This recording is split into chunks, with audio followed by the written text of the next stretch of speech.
Here we go. To start with, I'd like to talk about the natural global electromagnetic circuit. The reason I start with this is because to understand the effect of electromagnetic fields on the human body and the human mind, you have to really have a mind shift. And people don't actually know that we are constantly surrounded by moving charge, and the whole universe and everything is actually composed of moving charges.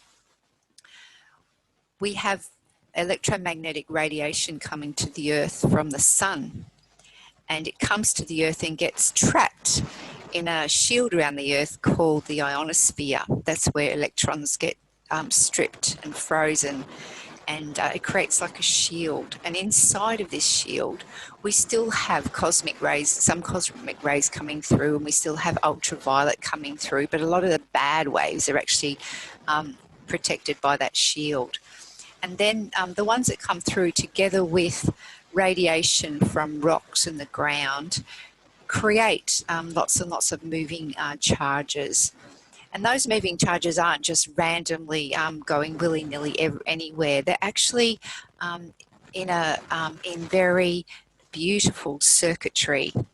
The Earth itself is more negatively charged, and the trees take that negative charge up through the trunks and up into the branches. And then this more negative charge in the trees then attracts the positively charged clouds, and which brings the rain. And that's why if we chop down all the trees, we don't have as much rain anymore. And then that dissipates the charge back down to the ground. When we walk on the Earth, our feet are negative and our head is positive. There's about 150 volts between those two. And the same with animals. And then there's the clouds, which when they bring the storms and discharge lightning, they discharge voltages of thousands to hundreds of thousands of volts down to the Earth. And that's discharging the positive back down to the negative. And when that happens, it's hard to believe it, but about 100 lightning strikes per second are happening somewhere on the Earth. And when they do that, they're actually setting up, they're going, strike, strike, strike all over the Earth. They're actually setting up a pulse. It's an electromagnetic pulse. And it pulses in this chamber between the Earth and the upper atmosphere. It pulses around the Earth. And it actually pulses at a frequency called the Schumann resonance, which is down just a little bit less than 10 hertz or 10 cycles per second. And that Schumann resonance is actually a vital pulse that is important to many, many life forces. It actually sets our sleep-wake cycle. And it's important for the replication of DNA. Without the Schumann resonance, many, many different life forces would not continue to work. And without this ionosphere, we don't get the Schumann resonance. So just like putting a hole in the ozone layer is a problem, putting a hole or damaging the ionosphere is a problem. And in fact, that's what is happening right now with all of the satellites that are being launched. So you can see when you're looking outside now at clouds and trees and the Earth, there's this amazing electromagnetic circuitry that's going on that's essential for life. Now, onto the top of that, we are putting man-made electromagnetic fields.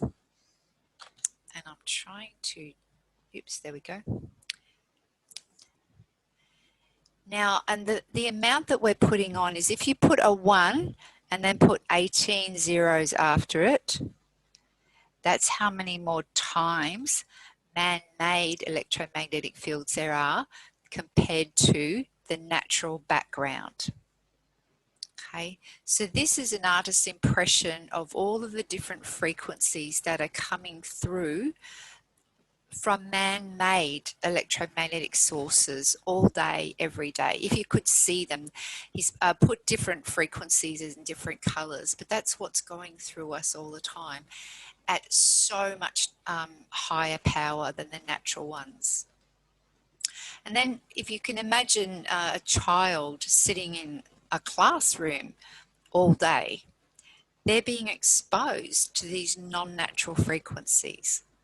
Here's the square wave coming from the cordless phone on the teacher's desk or in the corner. They're sitting there with their laptop that's getting signals from the mesh system in the school, another signal coming to their phone in their pocket, the masts from the local towers beaming in through the school, and the satellite beaming down. And the child is exposed to that 5 hours a day at school, and then another 3 hours at home, depending on their age, could be more. And the question is this harmful for the child? And are these, we call it electrosmog. Is this electrosmog harming us? So what is radiation? Very simply, radiation, electromagnetic radiation, starts out in the sun from nuclear reactions. The type of radiation that people know about mostly is nuclear radiation, which Australia voted to ban nuclear energy back in the 80s, because nuclear radiation, we know, is dangerous. When nuclear radiation happens, this nuclear reaction actually strips electrons off atoms, and that's not good. And you don't want that to happen inside your body, especially to DNA. And so we know that that type of radiation is bad. Now, that kind of radiation is up here. This is all the different radiation that comes from the sun, and it has different wavelengths. Okay, wavelengths is how long it takes, how the distance between a down and a down, you see. So that's one wavelength. There's another wavelength, and there's another wavelength. And in this picture, they're getting shorter and shorter and shorter. So down here, we have radio waves. And here we've got all of the wireless radiation and Wi-Fi frequencies, and then infrared, and then visible light, and then here we've got X-rays and gamma rays, which are the nuclear radiation, damaging, ionizing radiation. And when you look at the how much energy is in all of these coming from the sun, this graph actually shows that the maximum amount of energy comes in the visible light spectrum, which is wonderful for us because we need that for life, and the whole Earth needs that for life. And that's the strongest signal that's coming from the sun. But interestingly, here in this radio frequency and microwave frequencies, in these wavelengths, there's not very much in the background. There's only a tiny, tiny little bit naturally coming from the sun. So it's not something that's needed for life, at least from the sun. We found that it does actually exist in signaling between cells, but not from the sun. It's not needed for life.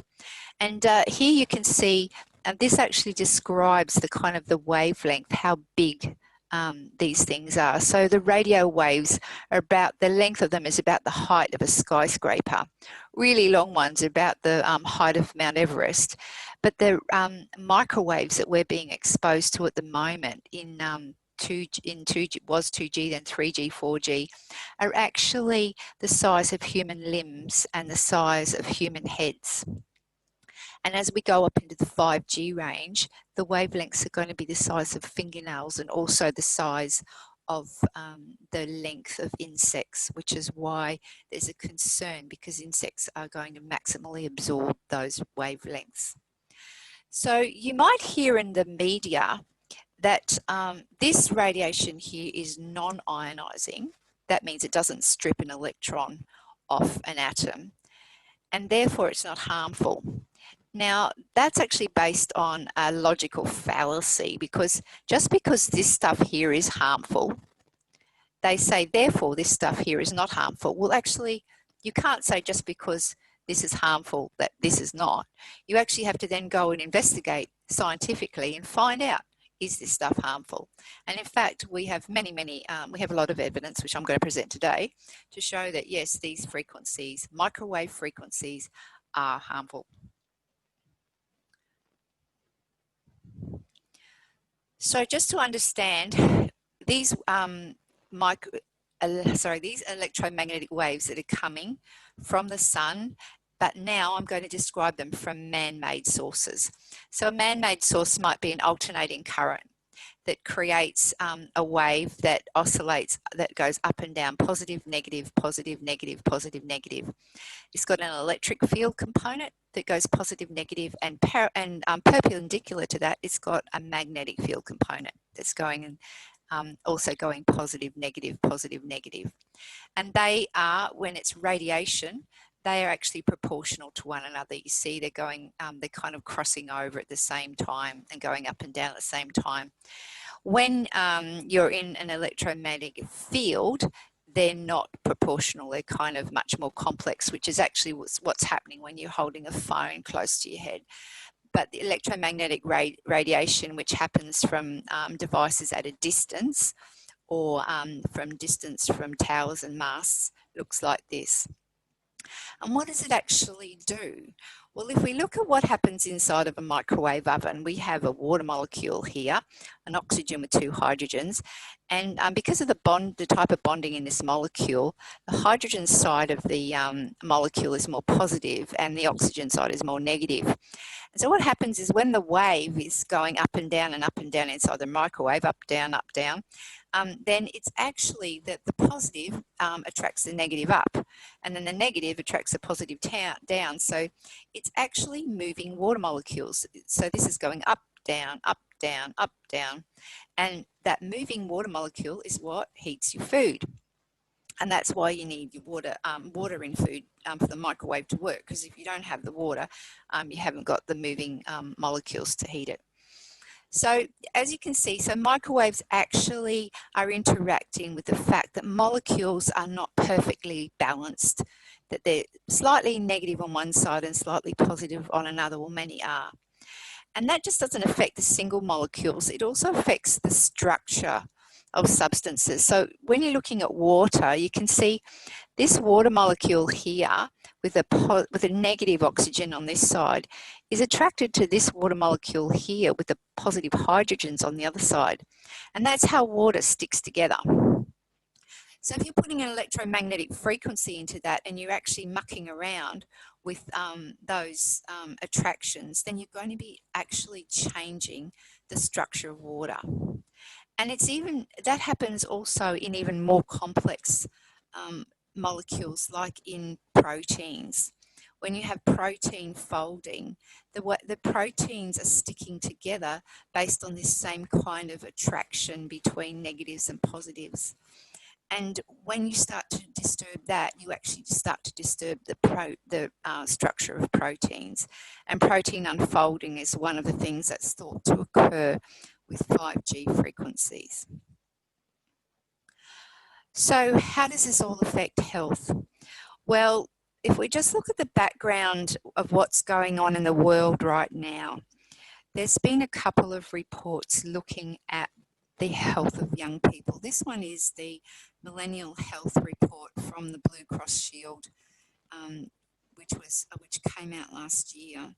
And they looked at 2013 to 17 young people. And they found that within those last 3 years, that there'd been a 15 to 30% increase in conditions such as major depression, type 2 diabetes, and hyperactivity. Also cardiovascular conditions and digestive problems, and that there's 20% more for women of major depression, diabetes, and hormonal issues. So they tested this and they found also that the major decline in health is actually occurring at the age of 27.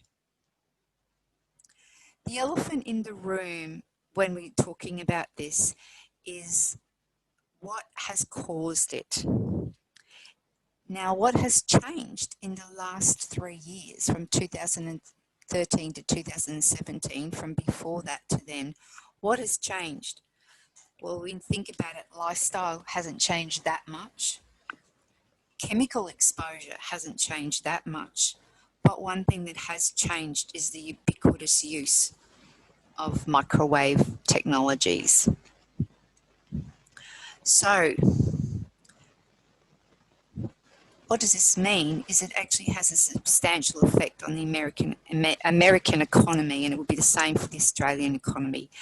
This is something that the Productivity Commission needs to be looking at, because it's insurance companies that actually care about finding about the truth about science, because they have to do big payouts. If we look at the cancer map of the world, we can actually see that Australia has the highest rate of cancer, and New Zealand actually has the second highest.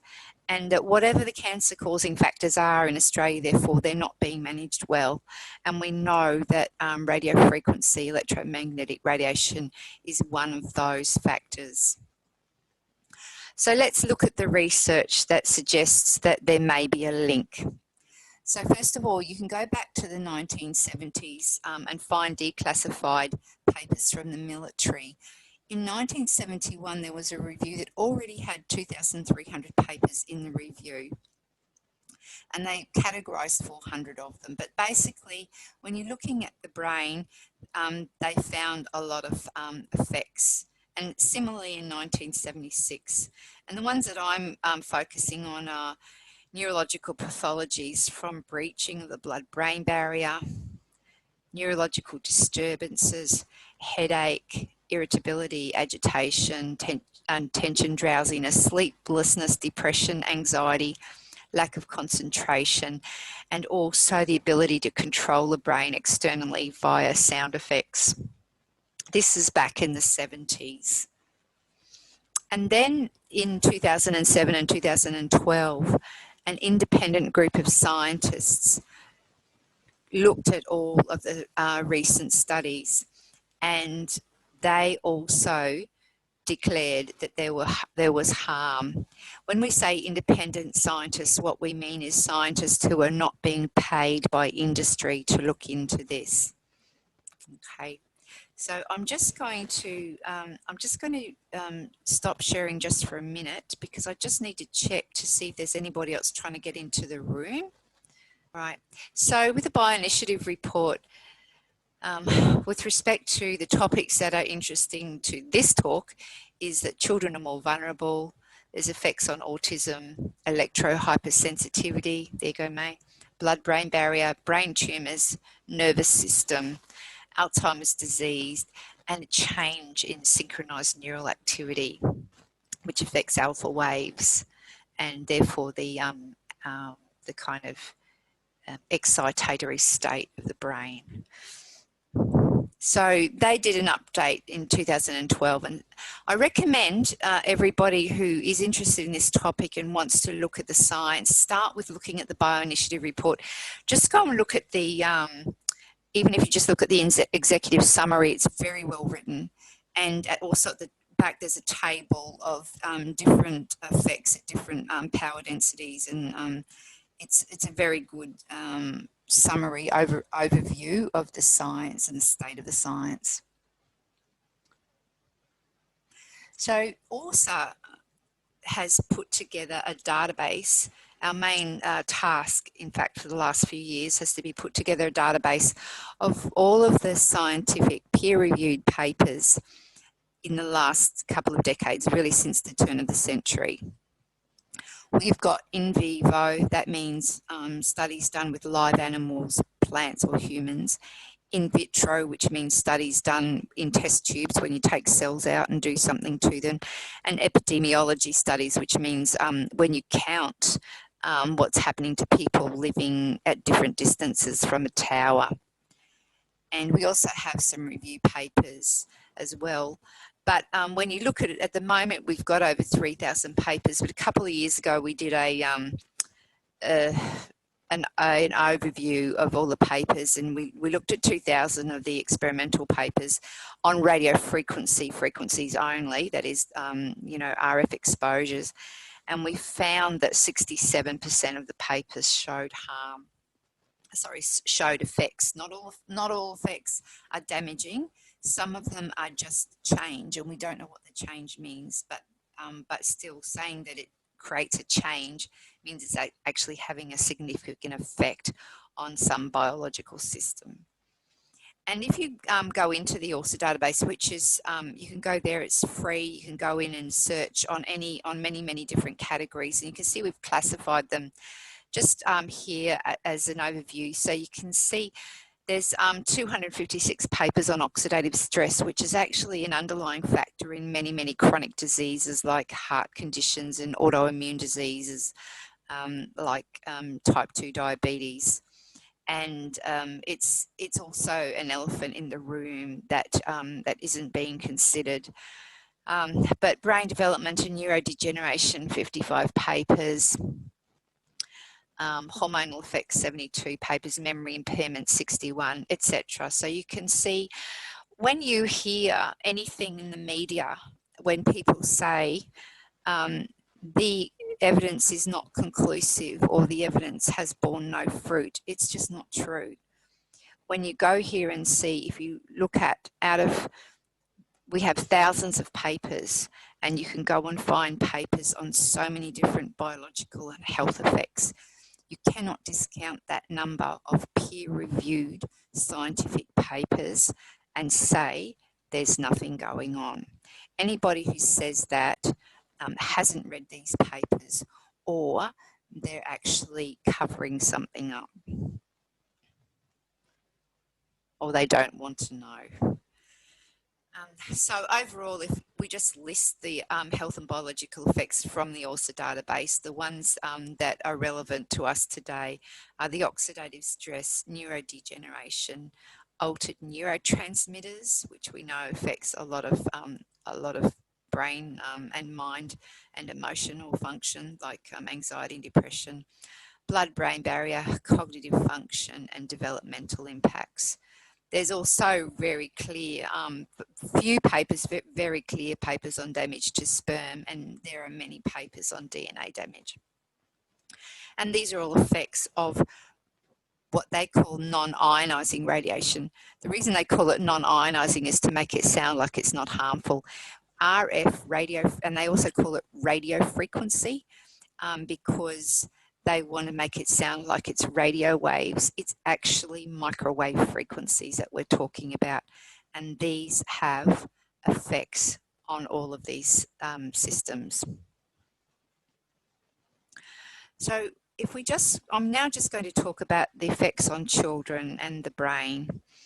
So if you go in and look in the ORSA database and search with these key terms, these are the numbers of papers you get for cognitive, and orange is where the number of papers that showed effects, and blue is the numbers of papers that showed no effects. And you can see there's different numbers of papers in all of these categories, but in all cases, the majority of the papers showed effects. And then if you do a search on children and adolescents, you'll get 81 papers. 22 of them show effects, 9 of them show no effects, and 15 are uncertain, which means that you can't really tell one way or another, and more research needs to be done. But you can see overall there are more effects papers than no effects papers. Now, if you just understand, first of all, when you hold a mobile phone to a child's brain, it's actually child's brain is more vulnerable. And I've put a whole lot of references here, which I won't go through, but this mostly comes from Gandhi. Right back in 1996, it showed that the penetration is greater in a child than it is in an adult. And as a result, we have a whole lot of greater penetration, greater effects on a child's brain, and effects on all of these aspects of the brain. But that's there. I won't go through it, just to say the actual physiology of the brain and the skull and the bone has an effect on children. And then when we go through those 22 papers, I'll just go through the main effects and the numbers of children that were actually investigated in each paper.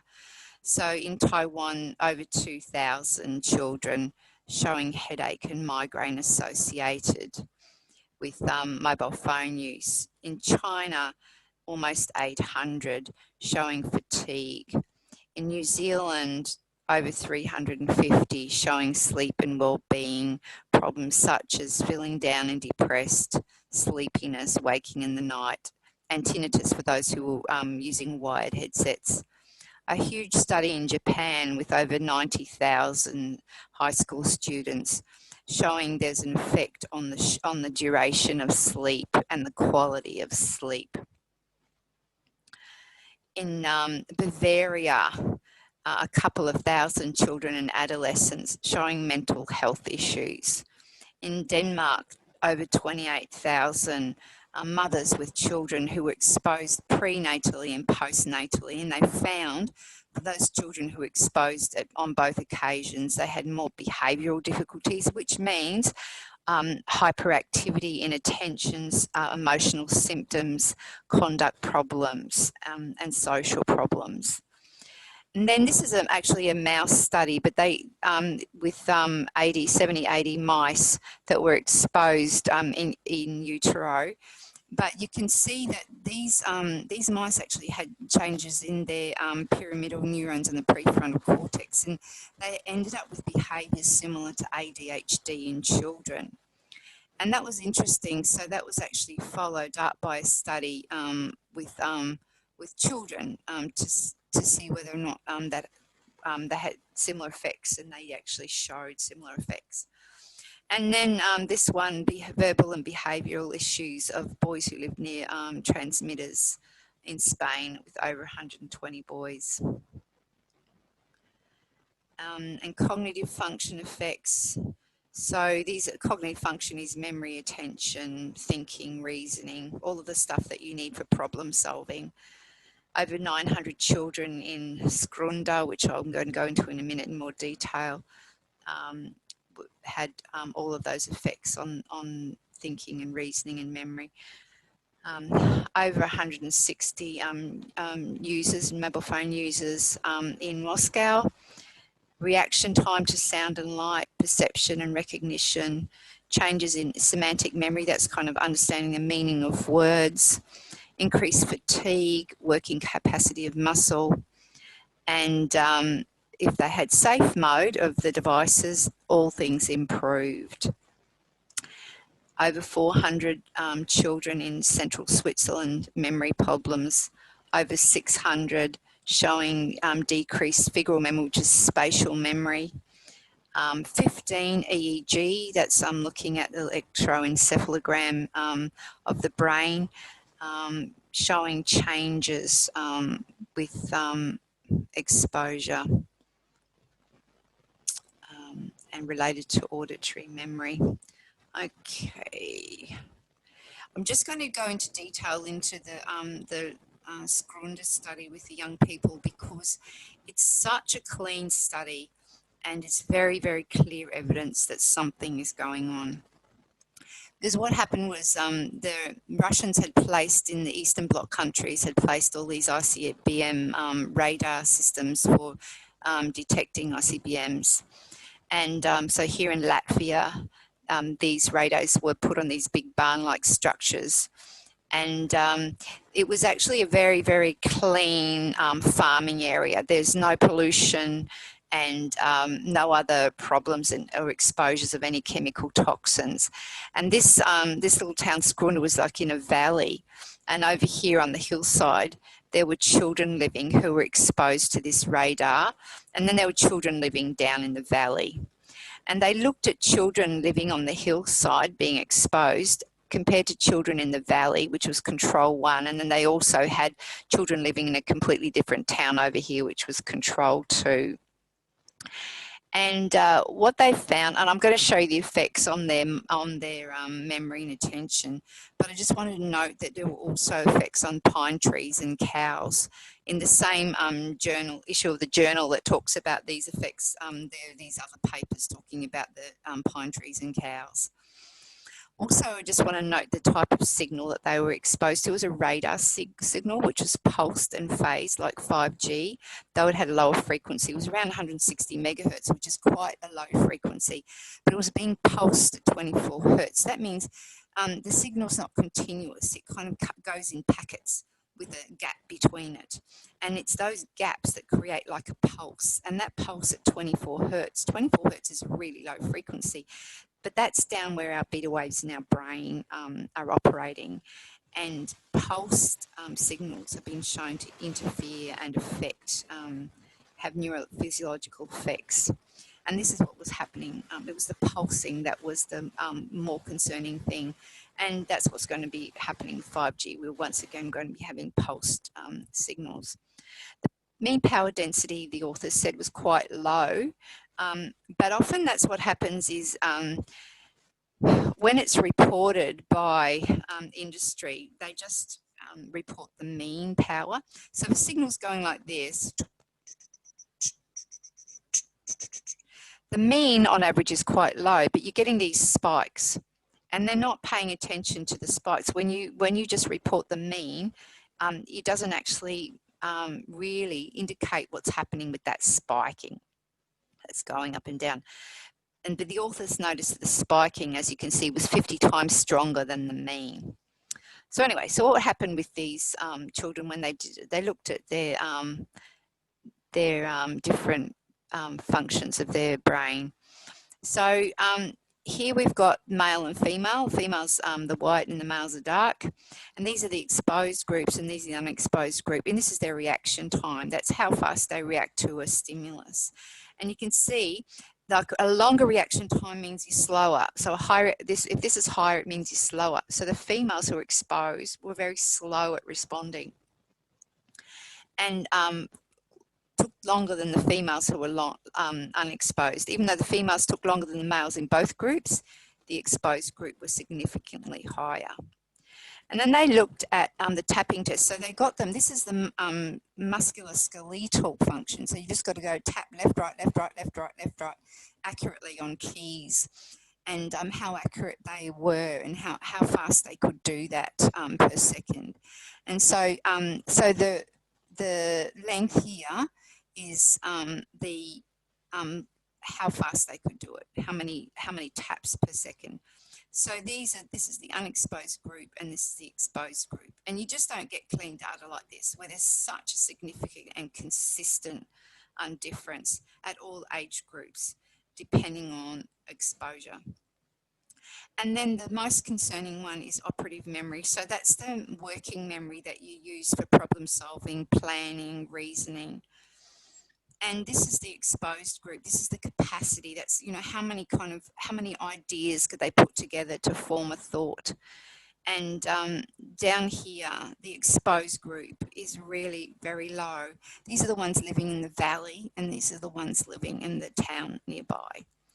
And you can see, once again, it's a significant effect. Now, they took down these radars in the late 90s, and everybody in the town came out when the Americans came in and blew them up, I think. Everyone in the towns came out and drank wine and clinked their glasses. And the town is now a ghost town. But there's clear evidence there of a study from the past showing the effects on children. And even though it's from the past, it's still relevant today. So my concern in particular is the hippocampus. The hippocampus is this part of the brain here. And here you can see that it looks quite small, but it's a really important part of the brain. It's important for declarative memory, that's got information, and in fact storing information from short-term memory into long-term memory.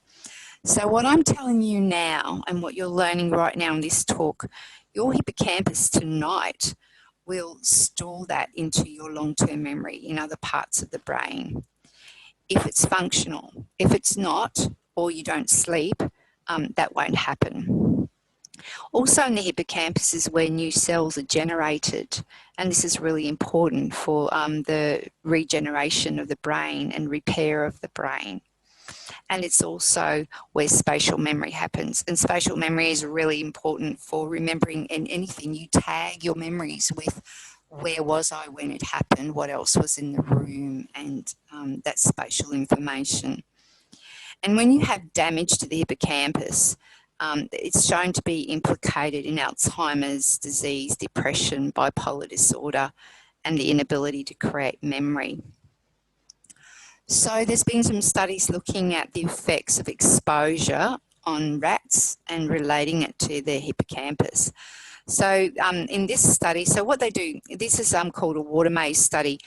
They drop rats into a vat of water that has a platform, and the rat, depending on where they start from, they have to learn how to spatially, how to swim to the platform to get out, because rats don't like being in water, as you probably know. So a normal mouse will learn it, and then when you plop them in the water, it didn't matter where you plop them from, they will actually find their way to the platform so they can get out. But an Alzheimer's mouse just kind of swims around everywhere before it can find how to get out. And with these rats, they were exposed to 900 megahertz. So that's what you're being exposed to from your phone at the moment with your 3G and 4G plan. The control group, there's no effect. After 14 days of exposure, no effects, but 28 days of exposure and spatial memory was significantly impaired.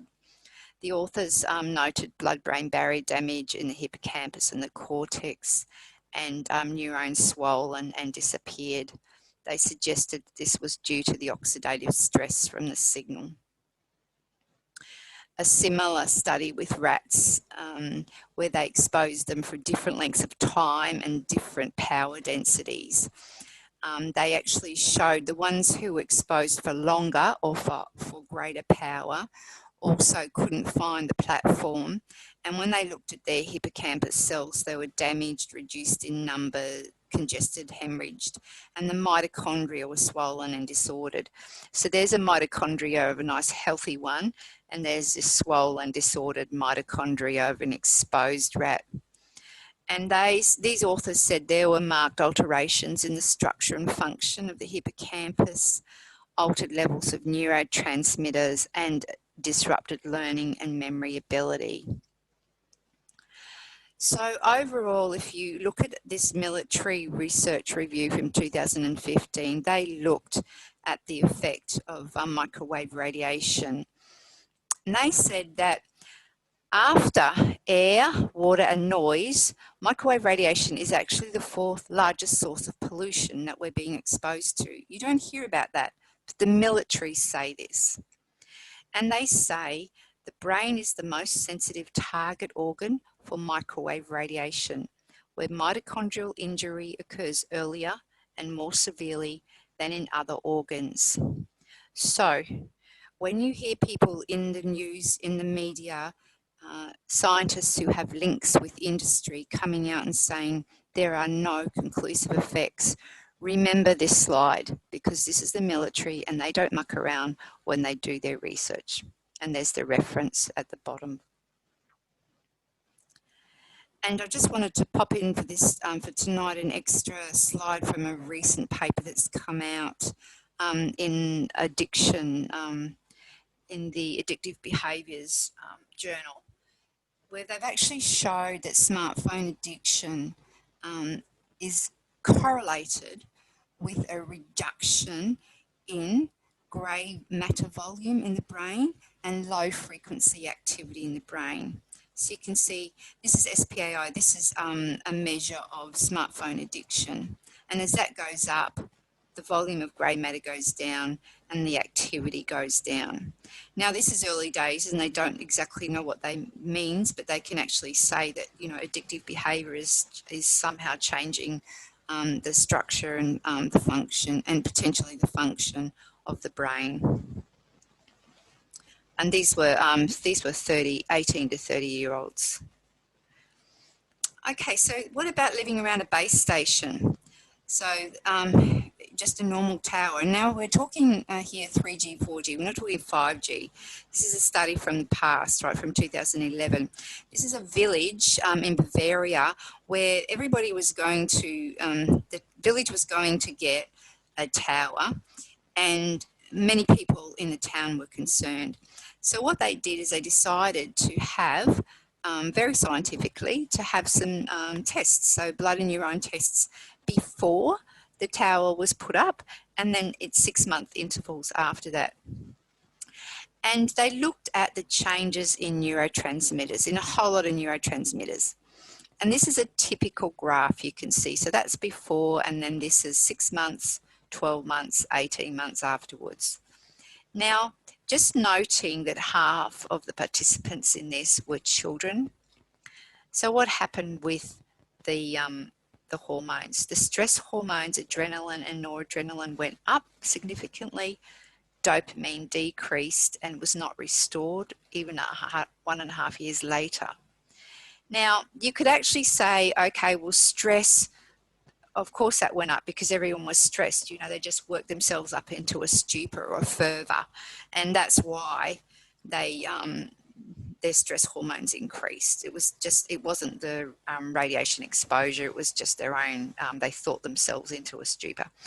But interestingly, phenylethylamine, which is a neurotransmitter that actually modulates other neurotransmitters like dopamine and serotonin. It regulates emotion and arousal and certain types of memory. It actually also changed. Now, the interesting thing is that PEA isn't affected. You can't consciously change your own PEA, but it still changed, and those dropped significantly, and more so for overweight participants. And when it drops, you get depression, and it's lower in people with ADHD. Okay, so overall, they also noted increases in sleep problems, vertigo, concentration, and allergies. And the authors basically described what was going on in this town as the beginning stages of chronic exhaustion and stress. Okay.